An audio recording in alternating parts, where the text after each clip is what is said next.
Hello student, ये class compression member का dot class है और इस क्लास में हम लोग ये सीखने की कोशिश करेंगे कि अगर दो या दो से ज़्यादा स्टील सेक्शन को यूज करके एक बिल्टअप सेक्शन बनाया गया है और वो बिल्टअप सेक्शन एक कंप्रेशन मेंबर के जैसा एक्ट कर रहा है तो वो कंप्रेशन मेंबर कितना कंप्रेसिव लोड को सेफली सह पा रहा है, उस लोड को आप कैलकुलेट करना यहाँ पे सीखने की कोशिश करेंगे। ठीक है, हाँ।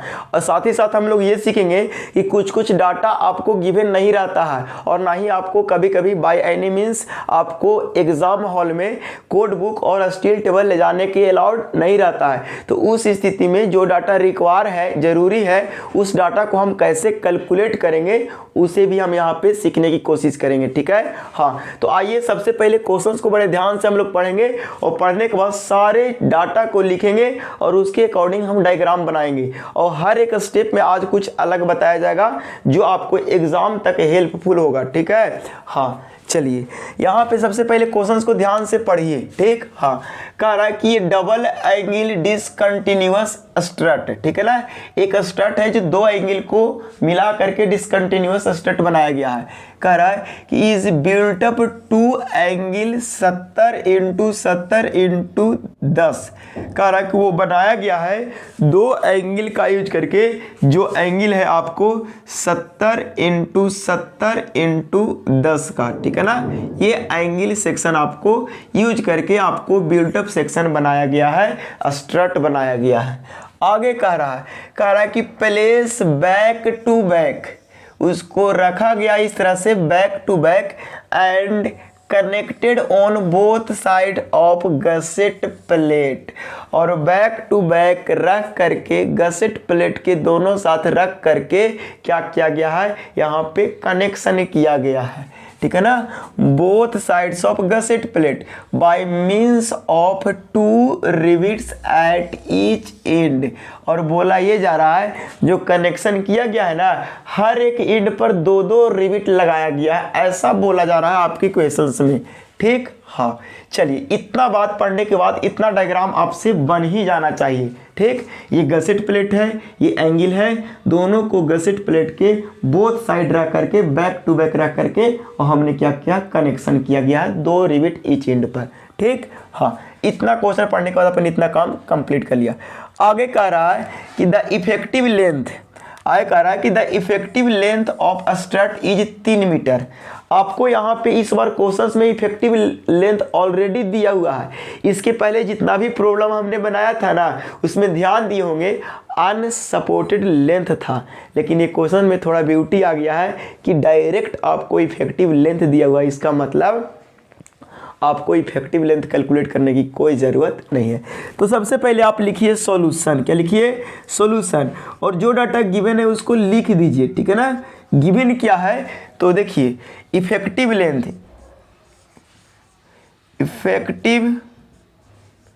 Length of a strut that is L small L effective is equal to 3 metre. इतना आपको ऑलरेडी क्वेश्चंस में गिवन है। अभी क्वेश्चन कंप्लीट रूप से नहीं पढ़े हैं, अभी तक हम लोग यहाँ तक पढ़े हैं। आगे कह रहा आपको calculate the safe load it will carry. ये जो स्ट्रट बनाया गया है वो कितना सेफ लोड को सह सकता है, कैरी कर सकता है, उसको कैलकुलेट करना है। उसके लिए आपको क्या गिवन है, एक ISA गिवन है 70 × 70 × 10 के लिए आपको सेक्शनल एरिया दिया हुआ है, और सेक्शनल एरिया स्टील टेबल में आता है, सेक्शनल एरिया ही नाम से आता है, उसी को हम लोग बोलते हैं ग्रॉस सेक्शनल एरिया। एक बात ध्यान दे रहे हैं आप, टेंशन मेंबर में हम लोग नेट सेक्शनल एरिया पर काम करते थे, कंप्रेशन मेंबर में हम लोग ग्रॉस सेक्शनल एरिया पर काम कर रहे हैं। ये नोटिस करने वाली बात थी। ठीक, हाँ। चलिए इस एंगल सेक्शन के लिए ये ऑलरेडी क्वेश्चंस में इतना डाटा गिवन है, लेकिन कभी कभी की स्थिति में क्या होता है कि आपको एरिया गिवन नहीं रहता है और ना ही आपके एग्जाम हॉल में कोड बुक या स्टील टेबल ले जाने देता है। तब उस स्थिति में आप एरिया कैसे कैलकुलेट करोगे, एरिया कैलकुलेट करना जरूरी भी है। तब उस स्थिति में क्या करेंगे, हम लोग इस एंगल सेक्शन को एरिया खुद से कैलकुलेट करेंगे। कैसे कैलकुलेट करेंगे, थोड़ा सा यहाँ पे समझ लीजिए।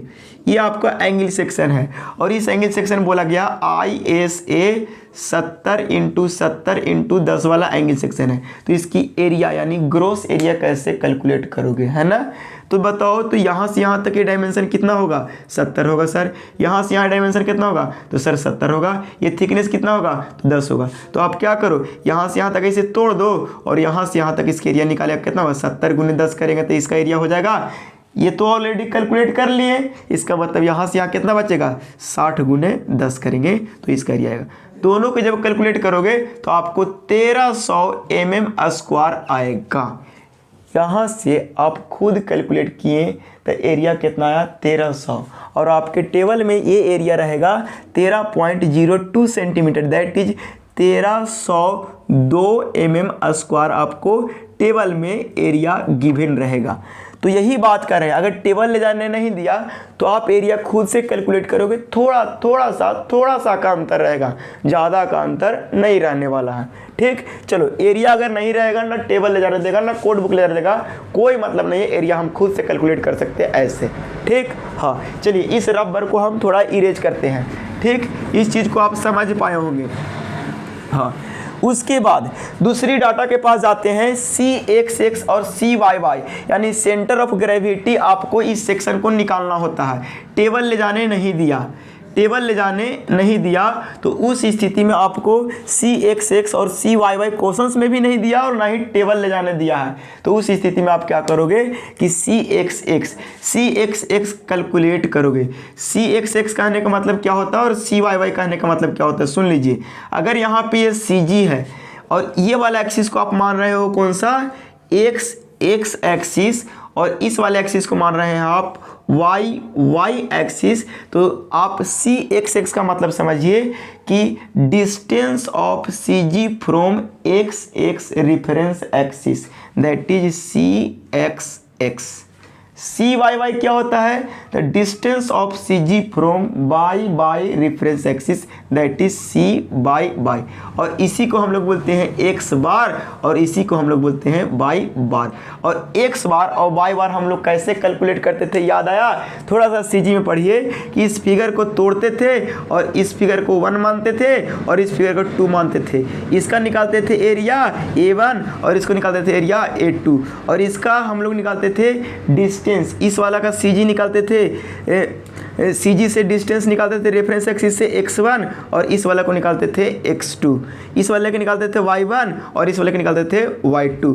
और यहाँ से हम फार्मूला लगाते थे A1 x1 plus A2 x2 बट्टा A1 प्लस A2। ऐसे करके हम लोग निकालते थे x बार। याद आ रहा है कुछ फार्मूला? ये आप सेकंड सेमेस्टर के फर्स्ट सेमेस्टर के मैकेनिक्स में पढ़े होंगे। दूसरी बात, ये चीज़ आप आगे पढ़ोगे तो इसको A1 y1 plus A2 y2 बट्टा A1 प्लस A2 ऐसे करके आप क्या निकालते होंगे, y बार। हालांकि ये चीज़ कभी आपको मिसिंग नहीं रहेगा क्वेश्चंस में, ये ऑलरेडी गिवन रहेगा, लेकिन by chance by any means अगर मिसिंग है तो आप ऐसे कैलकुलेट कर सकते हो x बार और y बार को रेडीमेड फॉर्मूले से। चलिए इतना बात तो आप कैलकुलेट कर लोगे। ठीक, हाँ चलिए अब मान लीजिए कि ये 2 डाटा तो आपको गिवन है। चलो अब इसके बाद आपको क्या तीसरा डाटा मिसिंग रहेगा IXX और IYY, RXX और RYY। IXX और IYY कहने का मतलब इसका मतलब आप समझिए कि जब कभी भी ये दोनों मिसिंग रहेगा तो इसे भी कैलकुलेट करेंगे, अभी जस्ट आगे सीखेंगे। ठीक है, RXX और RYY भी मिसिंग रहेगा तो उसे भी कैलकुलेट करना सीखेंगे। ठीक है, हाँ पहले तो हम लोग क्या कर लेते हैं, ये सारे डाटा जितना हम लोग पढ़ें उसको हम यहाँ पे रिप्रेजेंट करते हैं। ठीक है, हाँ देखिए CXX और CYY गिवन है, इसका मतलब अभी समझाएं। CXX कहने का मतलब क्या, ये distance of centre of gravity from XX axis ना। तो गलती से अगर इसको हम कुछ समय के लिए मान लें यहाँ से ऐसा इसको x1 और x1 एक्सिस मान ले कुछ समय के लिए।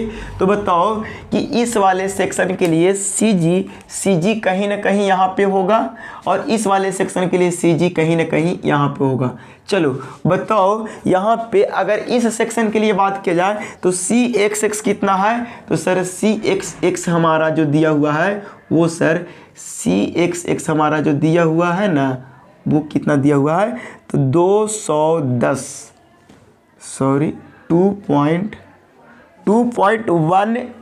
सेंटीमीटर है। तो सारा कैलकुलेशन हम mm में ना करेंगे तो इसको 21 mm लिख दो डायरेक्ट, 21.0 mm। तो ये चीज़ आपको यहाँ से पता चल गया। अगर हम इसी के लिए CYY रिप्रेजेंट करें तो कैसा होगा, तो देखिए तो इस वाले सेक्शन के लिए YY एक्सिस ये वाला होगा कि नहीं सर, ये वाला ही होगा। इसका मतलब यहाँ से यहाँ तक ये जो डिस्टेंस रहता है ना वो रहता है CYY, जिसकी वैल्यू आपको उतना ही है। कितना है CYY की वैल्यू, तो सर 21.0 mm। चलिए इतना बात आपको पता चल गया सर, और आपने रिप्रेजेंट भी कर दिया। ठीक है, इतना करने के बाद आप कुछ नहीं करो, आप ज़्यादा भी जरा सा भी नहीं सोचो, सिर्फ इतना सोच लो कि ये पूरे सेक्शन, अगर ये वाला एंगल सेक्शन और ये वाला एंगल सेक्शन दोनों को कंबाइंड कर दिए हैं, तो कंबाइंड करने के बाद इसका एक नया सेंट्रल एक्सिस कोण मिलेगा जहां से ये बैलेंस होगा। तो सर ये जो रेड कलर से आप दिखा रहे हैं ना, वही एक आपको नया सेंट्रल एक्सिस दिखाई पड़ेगा, यही वाला। पूरे बड़े आराम से इस चीज़ को आप समझने की कोशिश कीजिए, ये आपको दिखाई पड़ेगा और ये पूरे सेक्शन का बैलेंसिंग एक्सिस होगा, यही वाला। ठीक है, हाँ। इतना बात करने के बाद आप कुछ नहीं कीजिए, आप जरा सा भी कुछ नहीं कीजिए, सारे डाटा गिवन है उसको लिख लीजिए। और स्टेप पहला में आपको एग्जाम के क्वेश्चन सोल्व करोगे तो स्टेप ये सब नहीं लिखोगे, वो सिर्फ मेरे लिए है। तो स्टेप फर्स्ट में आप क्या करोगे, स्टेप फर्स्ट में आप क्या करोगे कि आप ये पूरे कंबाइंड सेक्शन यानी बिल्ट अप सेक्शन का एरिया निकालोगे। तो आपको एक सेक्शन का एरिया पता है तो 2 से गुना कर देंगे तो पूरे सेक्शन का एरिया पता चलेगा कि नहीं, तो यस सर। तो स्टेप फर्स्ट में ही करेंगे gross area of combined section का आप ग्रोस एरिया कैसे निकालोगे, तो सर कंबाइंड सेक्शन का ग्रोस एरिया आप निकालोगे तो 2 × AG यानी एक एंगल सेक्शन का एरिया। तो जरा बताओ 2 × एक एंगल सेक्शन का एरिया कितना है, 1302 mm² हो जाएगा।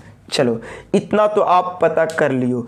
दूसरा स्टेप आपका क्या होता है, स्टेप नंबर 2 नीचे दिखाई पड़ रहा है कि नहीं, एक बार बोलेंगे। यस सर दिखाई पड़ रहा है। स्टेप 2 में हम लोग क्या करते हैं कि रेडियस ऑफ जाइरेशन कैलकुलेट करते हैं, कौन सा, तो मिनिमम वाला। ठीक है ना, तो स्टेप 2 में हम लोग करते हैं कि मिनिमम रेडियस ऑफ जाइरेशन,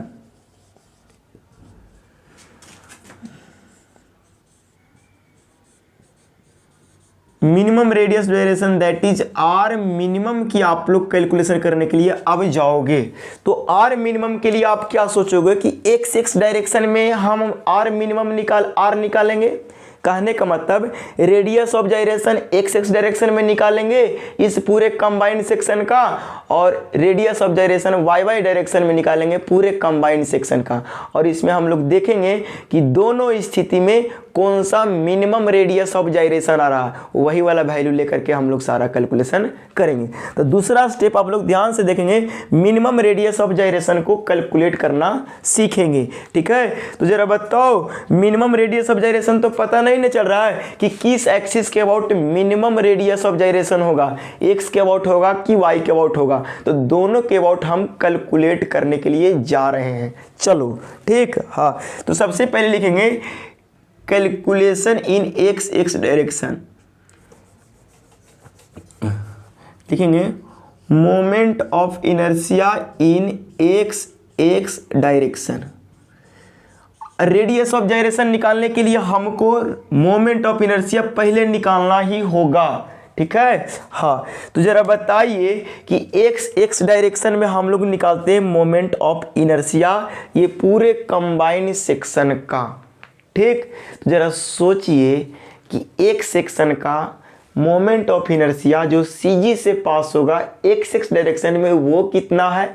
तो सर यहाँ पे लिखा हुआ जो रहता है ना, ये वाला जो स्टील टेबल में या क्वेश्चंस में जो मोमेंट ऑफ इनर्शिया गिवन रहेगा, सुन लीजिए, स्टील टेबल में या क्वेश्चंस में जो मोमेंट ऑफ इनर्शिया गिवन रहेगा वो मोमेंट ऑफ इनर्शिया हमेशा उस सेक्शन के सीजी से पास होने वाली मोमेंट ऑफ इनर्शिया होती है। इस चीज़ को केयर करोगे, यानी ये सारे चीज़ दिया हुआ है वो कहाँ से पास होगा, तो सर सीजी से पास होगा। कहाँ से पास होगा, तो सीजी से पास होने वाली होती है।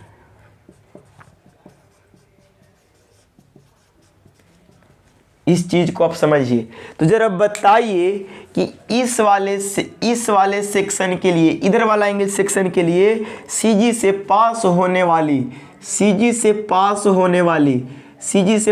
होने वाली मोमेंट ऑफ इनर्शिया वाली एक्सिस कौन वाला होगी, तो सर ये वाला होगी, ठीक, यानी एक्स, ठीक है ना। हाँ, और इस वाले सेक्शन का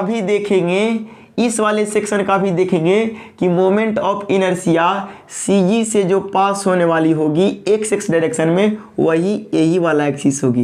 यानी देख रहे हैं कि दोनों एंगल सेक्शन का एक्स डायरेक्शन में सीजी से पास होने वाली मोमेंट ऑफ इनर्शिया की लाइन एक ही एक्सिस पर कोइंसाइड कर रही है, और वो एक्सिस आपको मिला, तो सर वो एक्सिस हम लोग को मिला एक्स वाली एक्सिस। इस चीज को आप समझो, क्या समझ रहे हैं कि एक्स एक्सिस जो होगा वो इस वाले सेक्शन से भी पास करेगा सीजी से, और इस वाले सेक्शन का भी सीजी से पास करेगा। यानी इस स्थिति में हम लोग क्या करते हैं, मोमेंट ऑफ इनर्शिया निकालते हैं। तो देखो, मोमेंट ऑफ इनर्शिया निकालने के लिए, मोमेंट ऑफ इनर्शिया पूरे कंबाइंड सेक्शन के लिए निकालने के लिए हम लोग क्या कहते हैं, आई एक्स डैश, यानी इसका मतलब कंबाइंड सेक्शन का, पूरे सेक्शन का। तो हम लोग क्या करते हैं, डायरेक्ट हम लोग इसकी टेबल वाला मोमेंट ऑफ इनर्शिया निकालते हैं। तो टेबल में हम लोग देखते हैं, या क्वेश्चंस में दिया रहता था, क्वेश्चंस में निकालते हैं। वो दिया हुआ है 57.2 सेंटीमीटर। इसको अगर mm में चेंज कर देंगे तो 52.10⁴ mm के पावर 4 आ जाएगा। तो बताओ, ये एक सेक्शन के लिए ने दिया है इतना, और हम लोग 2 सेक्शन यूज कर रहे हैं, तो कितना से गुना होगा बाव, तो सर 2 से गुना होगा। इस बात को आप समझिए। एक चीज़ और थोड़ा समझ लीजिए यहाँ पे, कि अगर आपको यहाँ से आई एक्स पता चल गया, आपको इस पूरे सेक्शन का टोटल एरिया पता है, यानी दैट इज से पूरे बिल्डअप सेक्शन का ग्रॉस एरिया पता है, तो क्या आप radius of gyration in X direction नहीं पता करोगे, सर पता कर लेंगे। आई एक्स पूरे कंबाइंड सेक्शन के लिए moment of inertia about X direction, और ये वाला 2 इंटू ए वाला जो एरिया हो जाएगा ए जी। चलो बताओ, पूरे कंबाइंड सेक्शन का moment of inertia in X direction में कितना पता चला। तो सर इसको लिख सकते हो आप ऐसे भी, ऐसे 2 इंटू 57.2 इंटू 10⁴ और डिवाइडेड बाई 2 इंटू ए जी की जगह पर कितना लिखेंगे, तो सर 1302, ठीक है ना। यूनिट सब कैंसिल हो जाता है, ठीक। हाँ, चलो यहाँ से आपको जो यहाँ से रिजल्ट आएगा वो आएगा आपको mm में। तो radius of gyration about X axis जो आएगा वो आएगा 20.96 आता है। कैलकुलेट करने के बाद आता है 20.96 mm, ठीक है ना। हाँ, इस चीज़ को आप फील करोगे, ठीक है। हाँ, चलो आर एक्स एक्स यानी एक्स एक्स डायरेक्शन में रेडियस ऑफ जाइरेशन हमको पता चल गया। दूसरा बात कि वाई वाई डायरेक्शन में मोमेंट ऑफ इनर्शिया, यानी अगला चीज लिखेंगे moment of inertia in Y Y direction. तो एक बात ध्यान दीजिएगा कि आपको यहाँ पे सीजी से पास होने वाला मोमेंट ऑफ इनर्शिया गिवन है, तो बोलो जरा सीजी से पास होने वाला मोमेंट ऑफ इनर्शिया इस सेक्शन के लिए हमारा ये वाला होगा, दैट इज y1 इस सेक्शन के मोमेंट ऑफ इनर्शिया से पास होने वाला एक्सिस ये वाला होगा, दैट इज y2 होगा। बड़े आराम से देखिए, एक चीज यहाँ पे ध्यान देना है, नोटिस करना है, क्योंकि मैक्सिमम स्टूडेंट यहीं पे फंसता है। क्या करता है, सबसे पहले आपको इस बात को ध्यान देना है कि दोनों सेक्शन का अगर moment of inertia x axis के, फिर से सुन लीजिए, दोनों सेक्शन का मोमेंट ऑफ इनर्शिया अगर किसी एक एक्सिस पर कोइंसाइड कर गया तो उस एक्सिस का सारा डाटा आप स्टील टेबल से यूज कर सकते हो। ठीक है, हाँ ना है तो एक नोट पॉइंट में यहाँ पे लिख लो, इस चीज को आप समझ लो हिंदी में ही कि लिखना, जिस एक्सिस का या ऐसे लिखो, दोनों सेक्शन का मोमेंट ऑफ इनर्शिया, दोनों सेक्शन का मोमेंट ऑफ इनर्शिया जिस एक्सिस के अबाउट, जिस किसी एक्सिस के अबाउट अगर कोइंसाइड कर जाता है तो उसका सारा डाटा आप डायरेक्टली स्टील टेबल का यूज कर सकते हैं। ठीक है, हाँ इस चीज को आप समझने की पूरा कोशिश करेंगे। तो देखिए एक्स एक्स डायरेक्शन वाला ना कोइंसाइड कर गया इस सेक्शन का और इस सेक्शन, मतलब एक्स एक्स डायरेक्शन का सारा डाटा आप स्टील टेबल का यूज कर सकते हैं। ठीक है, हाँ यकीन नहीं है तो आपने आर एक्स एक्स जो कैलकुलेट करके लाया वो इतना है, आप जब टेबल देखोगे ना तो आपको इतना मिलेगा 21.0 mm। अब टेबल में सेंटीमीटर में न रहता है बाव, तो 2.10 सेंटीमीटर रहेगा और इसी को लिखोगे 21.0 mm। ठीक है ना, हाँ अगर क्वेश्चंस में दिया रहा तो आप क्वेश्चंस में ये डाटा दिया रहेगा, इस चीज़ को आप समझने की कोशिश करोगे। देखो है ना आर एक्स एक्स और आर वाई वाई, तो इस बात को ध्यान दीजिए। एक बात तो आपको यहाँ तक समझ आया, दूसरा बात ध्यान दीजिए कि अगर दोनों सेक्शन का मोमेंट, एक बात और यहाँ पे नोटिस करने वाला बात लिखिए, यहाँ पे इसको हम इरेज कर देंगे और इसको कॉपी कर लीजिएगा अच्छी जगह पर। यहाँ पे लिखिएगा अगर दोनों सेक्शन का मोमेंट ऑफ इनर्शिया वाली लाइन वाली एक्सिस अलग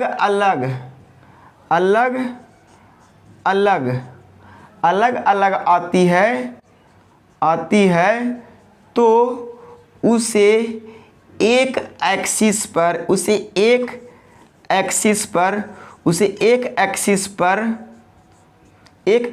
पर यानी balancing axis,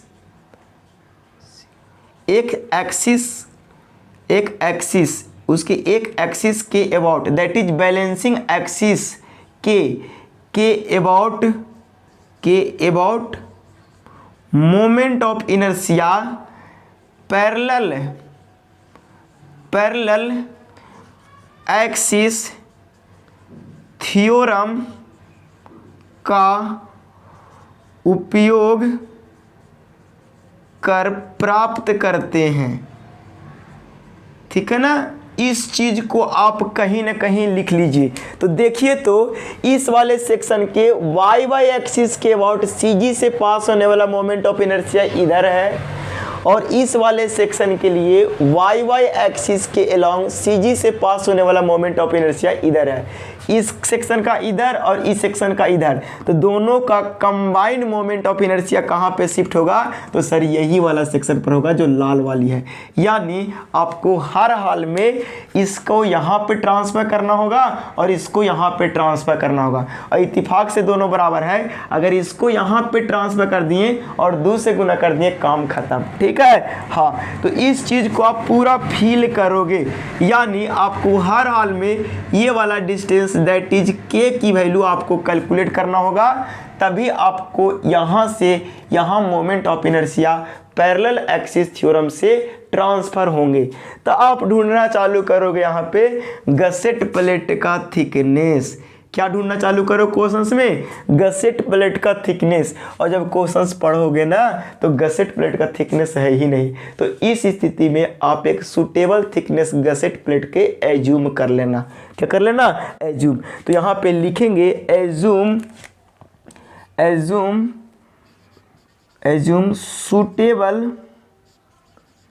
suitable thickness of gusset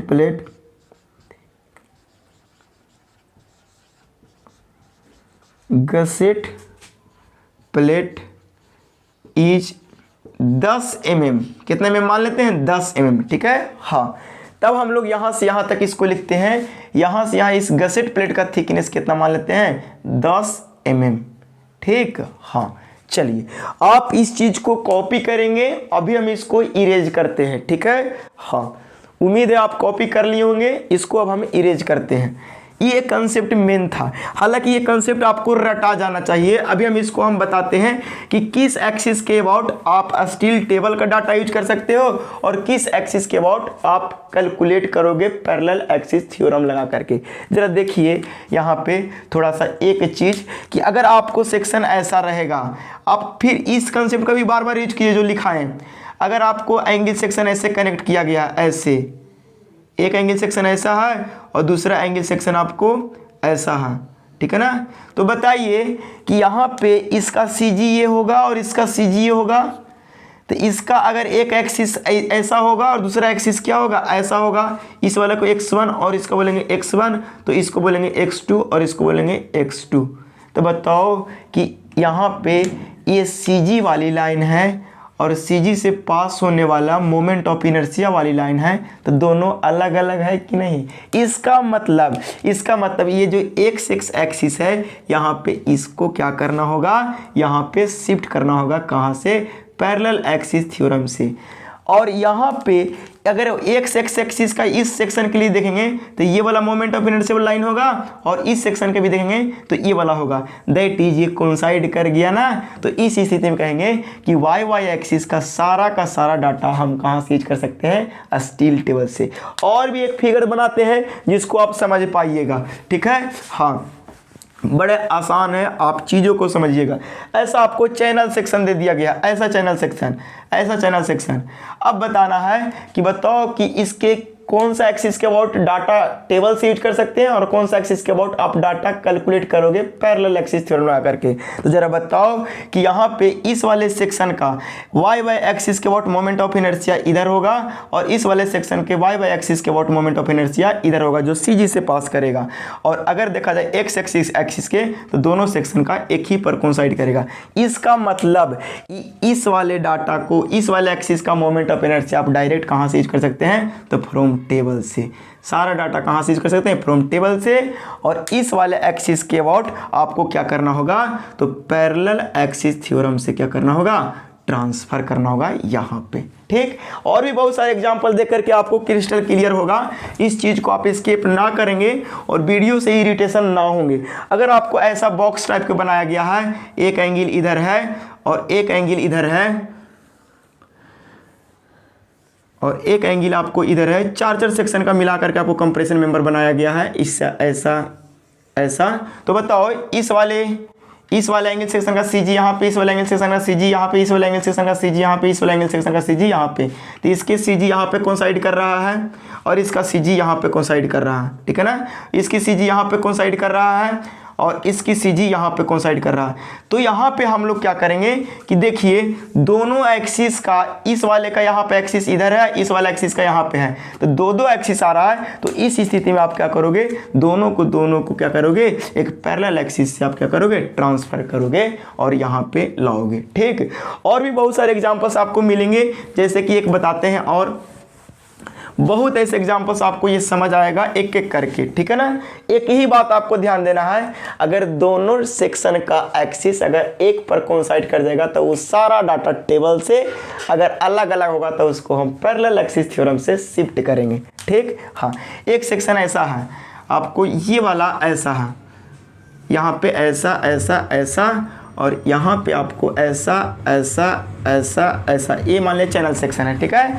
तो बताओ इसका सी जी यहाँ पे होगा और इसका सी जी यहाँ पे होगा, तो वाई वाई एक्सिस का वोट ये होगा, वाई वाई एक्सिस का वोट ये होगा, एक्स एक्स एक्सिस का वोट ये होगा। जरा बताइए कि एक्स एक्स वाला को टेबल से यूज करेंगे कि वाई वाई वाला से। तो आप लोग को अब हर हाल में जवाब आना चाहिए कि सर ये वाला डाटा हम कहाँ से यूज करेंगे, फ्रॉम टेबल से, ठीक है। और ये वाला को हमको क्या करना होगा, शिफ्ट करना होगा, कैसे, तो पैरेलल एक्सिस थ्योरम से।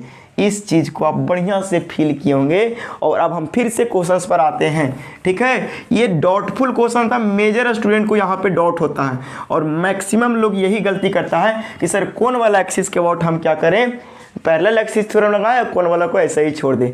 तो आप इस क्वेश्चंस को देखिए, फिर से अपने पुरानी बातों पर आइए कि जिस एक्सिस के अबाउट दोनों का मोमेंट ऑफ इनर्शिया कोइंसाइड कर जाएगा, उसका सारा डाटा टेबल से अगर कोइंसाइड नहीं करेगा तो उसको हम पैरेलल एक्सिस थ्योरम से उसकी बैलेंसिंग पॉइंट पर शिफ्ट कर देंगे, ठीक है। तो वाई वाई डायरेक्शन में हमको क्या करना होगा, पैरेलल एक्सिस थ्योरम को शिफ्ट करना होगा। तो ज़रा बताइए कि आपको यहाँ से यहाँ तक आपको पता है क्या उसको बोलते हैं, सी वाई वाई, क्या पता है, सी वाई वाई। और यहाँ से गसेट प्लेट का थिकनेस 10 है, तो यहाँ से यहाँ तक कितना हो जाएगा, 5 हो जाएगा, चूँकि आधा होगा। तो यहाँ से के की वैल्यू आपको निकल जाएगा कितना, सर के की वैल्यू जाएगा 21.0 प्लस 5, ठीक है। हाँ, तो ज़रा बताइए, अप्लाई लिखेंगे, apply parallel axis theorem. Parallel axis theorem निकालेंगे किसके लिए, तो पूरे कंबाइंड सेक्शन के लिए। तो जरा बताओ क्या होगा, 2 into moment of inertia about Y by axis जो सी जी से पास करेगा, प्लस इससे पूरे सेक्शन का एरिया, नहीं एक सेक्शन का निकालना है चूंकि लास्ट में दूसरे गुना कर दिए, तो यहाँ पे एरिया होगा ए जी इंटू यहाँ पे ये वाला डिस्टेंस के बोलते हैं, यानी के स्क्वायर ऐसे। ये हो जाएगा पूरे कंबाइंड सेक्शन का moment of inertia about Y by axis, ठीक। हाँ, तो 2 इंटू हो जाएगा आई सी जी से पास करने वाला कितना है, कितना इधर आ 57.2 इंटू 10 के पावर 4 mm स्क्वायर, प्लस आपको ए जी यानी एरिया कितना है, सर एरिया है 1302 इंटू के की वैल्यू कितना निकल के आया, तो सर 21 प्लस 5, 21 कहाँ से आया वो आप समझ गए, सी वाई वाई आपको पता चल गया 21, और प्लस 5 कहाँ से आया, तो थिकनेस ऑफ गसेट प्लेट का आधा यानी 5। इतना आप समझ पाए होंगे। और इसको कैलकुलेट करने के बाद आपको आ जाएगा moment of inertia about Y by axis. लिख देते हैं कितना आया, देखिए कैलकुलेट करने के बाद हमारा आया 33.396 आया, इतना mm आया। ये देख क्या रहे हैं कि अगर एक्स एक्स डायरेक्शन में आपको रेडियस ऑफ जाइरेशन आया 21.0 mm और वाई वाई डायरेक्शन में आपको रेडियस ऑफ जाइरेशन आया वो 33.39 mm, तो बताओ कौन सा डाटा आपको मिनिमम रेडियस ऑफ जाइरेशन दे रहा है, तो सर हमको R1 वाला क्या है, मिनिमम रेडियस ऑफ जाइरेशन है। उम्मीद है इधर कॉपी कर लिए होंगे, नहीं तो इतना में पहुंच करके भी कॉपी कर सकते हैं। इसको थोड़ा इरेज करते हैं। तो जरा बताओ आपकी दूसरा स्टेप क्या कंप्लीट हुआ, तो बोलिए कि यस सर हो गया। कैसे, आपका टारगेट था मिनिमम रेडियस ऑफ जाइरेशन पता करना और आप उस टारगेट को कर लिया पूरा। तो आपके मिनिमम रेडियस ऑफ जाइरेशन जो निकला, मिनिमम रेडियस ऑफ जाइरेशन जो मिला, यानी आर मिनिमम जो मिला वो किसके बराबर मिला, R1 के बराबर, और वो आपको मिला 21.0 mm। ठीक है ना। हाँ, आप क्या देख रहे हैं कि यही डाटा आपको टेबल में भी दिया हुआ था, तो आप x के डायरेक्शन में इतना कैलकुलेशन ना करके आप डायरेक्ट टेबल वाला भी रेडियस ऑफ जाइरेशन ले सकते थे, लेकिन ये चीज़ को हम सॉल्यूशन करके दिखाया, ठीक, ताकि बाद में कभी कंफ्यूजन ना हो। R मिनिमम पता चल गया, L इफेक्टिव कितना पता है, तो सर L इफेक्टिव जो है ना वो अब की क्वेश्चन में ना दिल था, वो 3 मीटर था, तो सर मीटर में लिखेंगे नहीं ना, तो 3 × 10 के पावर डायरेक्ट 3 कर दीजिए ना सर, mm में आ जाएगा। आप सिलेंडरनेस रेशियो निकालिए,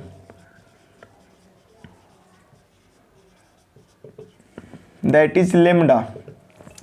तो L इफेक्टिव बटा क्या होता है भाव, R मिनिमम। L इफेक्टिव कितना, 3 × 10 के पावर 3, और R मिनिमम कितना है 21.00 mm। ये mm से mm लेस, आपको यहाँ से आ जाएगा लेमडा की वैल्यू। लेमडा की वैल्यू कैलकुलेट करके अभी लिख देते हैं। लेमडा की वैल्यू कैलकुलेट करने के बाद आया 142.85। ठीक, हाँ, अब आपको कुछ नहीं करना, आपको सेफ लोड निकालना है, बस कहानी खत्म हो गया। और क्या, आप कुछ नहीं, सबको इरेज करते हैं, एकदम कहानी खत्म, बड़ा आराम से करेंगे। ठीक है। हाँ, एक चीज़ और यहाँ पे, ये डॉट्स क्लासेज है, इसमें सारे चीज़ का सॉल्यूशन यहाँ पे आपको मिलेगा, खाली वो स्टेप वाइज समझ गए होंगे तब। बताओ यहाँ पे लेमडा 1 कितना होगा और लेमडा 2 कितना माने, तो सर लेमडा 1 इसके नीचे वाला मानिए 140, लेमडा 2 मान लीजिए 150। इसे करस्पॉन्डिंग सिग्मा AC1, इसे corresponding sigma AC2। Sigma AC1 sigma AC2 table से देखिएगा तो इसका आएगा 51 और इसका शायद 46 आता है, रुक 150 के 45। ठीक है ना। एक बात और ध्यान दीजिएगा, जो Fe लोहा जो हम लोग यूज कर रहे हैं ना, वो Fe 250 यूज कर रहे हैं, क्योंकि क्वेश्चन में मेंशन रहता है, नहीं रहता तो जूम कर लेना है Fe 250 और उसी से सारा बनाना है। ठीक, हाँ, इस चीज़ को ध्यान दीजिएगा। हाँ, चलिए, आपको लेमडा बराबर इतना का वैल्यू, इतना के करस्पॉन्डिंग आपको स्ट्रेस पता करना है, सिग्मा AC पता करना है। लगा दो इंटरपोलेशन, अप्लाई इंटरपोलेशन।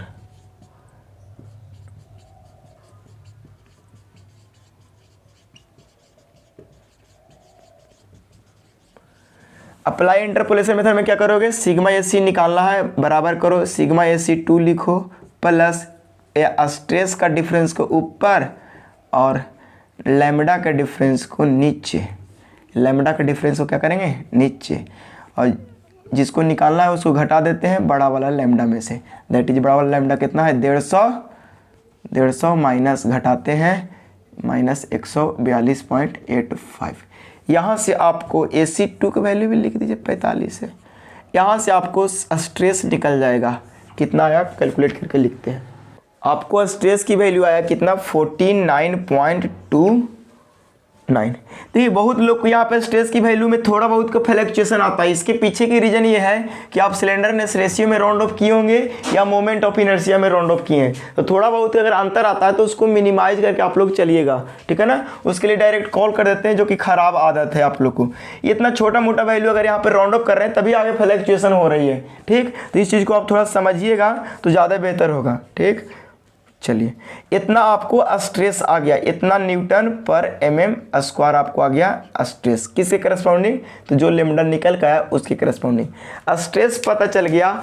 आप क्वेश्चंस के कंडीशन के अनुसार आप ये समझोगे कि आपको double angle back to back connect रहता है, तो L इफेक्टिव होता है 0.7 × L से लेकर के 0.85 × L तक, लेकिन स्ट्रेस में कोई चेंजिंग नहीं आता है। जो स्ट्रेस कैलकुलेट करके लाए ना, वही स्ट्रेस आप सेफ लोड के लिए यूज कर सकते हो। तो यहाँ पे लिखेंगे सेफ लोड सेफ लोड बराबर लिखेंगे यही वाला स्ट्रेस इंटू एरिया, एरिया पूरे सेक्शन का। तो स्ट्रेस कितना है आप 49.29 इंटू पूरे सेक्शन का एरिया क्या होगा 2 इंटू 1302। लास्ट में सारे का यूनिट लिख देंगे, ठीक है ना। चलो इसको कैलकुलेट करके अभी हम लिख देते हैं कितना आया, इतना इंटू 2 इंटू 1302 बराबर आपको आया 12 कितना आया, रुक जा लिख लेना 12 यानी 128 यानी 12 ही तो है शुरू में 128 351.16 इतना न्यूटन आया। किलोमीटर में लिख दीजिए 128.351 किलो न्यूटन। कहने का मतलब हुआ कि इस स्ट्रट के द्वारा सेफ जो लोड होगा ना वो कितना सहेगा, वो 128.351 किलो न्यूटन क्या करेगा, सेफ लोड को सहेगा। ये क्वेश्चन से आपको बहुत सारे कॉन्सेप्ट क्लियर हो गए होंगे उम्मीद है, ठीक। हाँ चलिए इतना को पहले कॉपी कर लीजिए। और एक बात और, कोई आगे लगता है कि कोई लेक्चर में या इसके जस्ट पीछे कोई लेक्चर में पता है क्या, इफेक्टिव लेंथ 3.5 की जगह पर क्वेश्चन में 3.5 है और हम इफेक्टिव लेंथ निकालते समय पता है क्या किए थे, 3 लिख दिए थे, लेकिन कैलकुलेशन हमने जो किया था 3.5 ही लेकर किया था। तो वहाँ इफेक्टिव लेंथ में 3 लिया है ना, उसको 3.5 एक जगह कर लीजिएगा और सारा कैलकुलेशन सारा कुछ सब कुछ सही है, ठीक। हाँ उसको बहुत सारे लोग तो खुद से रिजोल्व भी कर लिए होंगे, ठीक है। उम्मीद है इतना बात समझ आया होगा। आज की क्लास इतना ही, अगले क्लास से आपको चलेगा unit number 7 that is column आपको स्टार्ट होंगे और कॉलम में बहुत कम लेक्चर जाएंगे, मुश्किल से 4 लेक्चर ही जाएंगे, ठीक। हाँ